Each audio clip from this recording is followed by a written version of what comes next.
काजल घने जंगल में घूम रही थी। तभी उसकी नजर कुछ अंडों पे पड़ती है। फिर वह अंडों को देखकर सोचने लगती है।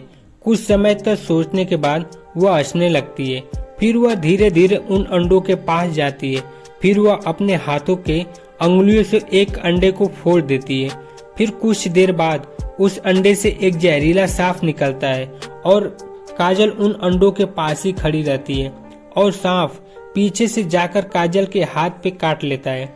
फिर काजल चिल्ला के वहीं गिर जाती है और बेहोश हो जाती है और सांप वहां से चला जाता है।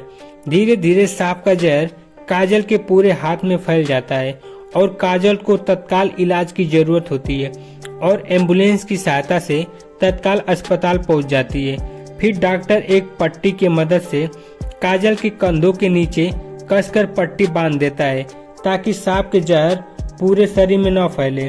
फिर डॉक्टर काजल के हाथ को धीरे धीरे साबुन से धोता है। फिर पट्टी के मदद से काजल के जख्मी हाथ को साफ करता है। फिर चाकू के मदद से सांप के कटे हुए जगह पे डॉक्टर फाड़ता है और निकले हुए खराब ब्लड को रुई से साफ कर देता है।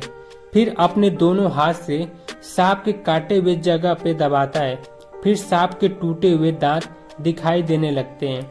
फिर चिमटी की मदद से एक एक करके दोनों दांत को बाहर निकालता है। फिर पट्टी की सहायता से साफ कर देता है। फिर उसके बाद सुई की सहायता से काजल के हाथ पे हुए दानों को छिद्र करता है। उसमें से खराब ब्लड बाहर आ जाते हैं। फिर दोनों हाथ की सहायता से काजल के हाथ पे हुए दानों को दबाता है। उसमें से काला खून बाहर आ जाता है और पट्टी की सहायता से खून को साफ कर देता है। साफ करने के बाद डॉक्टर को 2 ईयरबड लेता है और उसमें दवा लगाकर कटे हुए जगह पे ईयरबड से दवा लगा देता है। फिर काजल के हाथ के कटे हुए जगह पे डॉक्टर टाका लगाता है और हाथों पे हुए दाने पर पट्टी लगाकर चिपका देता है।